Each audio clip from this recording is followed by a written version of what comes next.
आज गुरु पूर्णिमा उपलक्षे सबाइके जानाई अनेक अनेक शुभेच्छा और भालोबासा। तो आमार पक्षे आज के दिनटा खूबी खराब।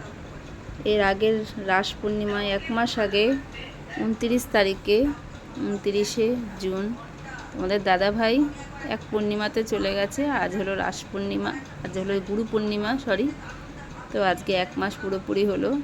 तो आज के दिनटाओ देखो बुधवार, आज के घर दौर सब परिष्कार करब। एक मास तो तुम्हारा दादा भाई चले गेছে বলে আমাদের ব্রাহ্মণ মশাই বলেছিল এক মাস ঘরে কোনো পুজো আচরা কমপ্লিট করতে পারবে না। তার জন্য আজকে সব ধোয়া পাগলা করব ঠাকুরের সিংহাসন।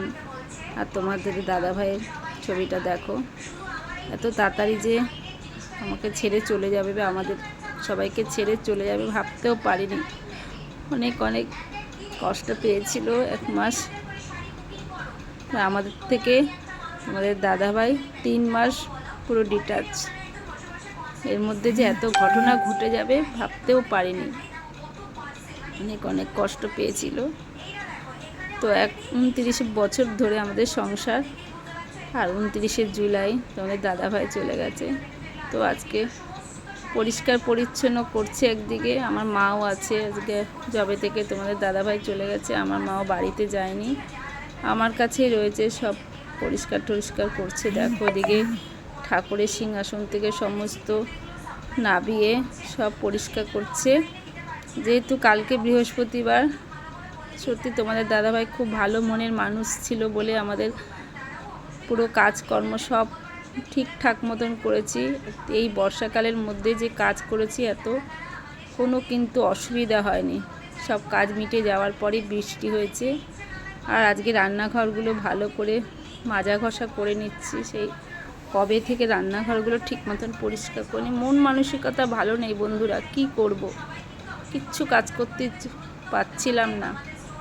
মা রয়েছে, মা টুকটুক করে করে, আর আমি হাতে হাতে যতটুকু পারি করি। তার মধ্যে আমার পায়ের অবস্থা এখন ঠিক হয়নি। এই দেখো ঠাকুরের বাসনগুলো সব মাও কিছুটা মেজেছে, ঠাকুরের সিংহাসনটা ধুয়ে নিয়েছি। আর তোমাদের দাদাভাইয়ের ছবিটা মাঝে মধ্যে দেখছি আর খুব কষ্ট লাগছে। এর মধ্যে খুব চাপ পিপাসা পেয়ে গেছিলো।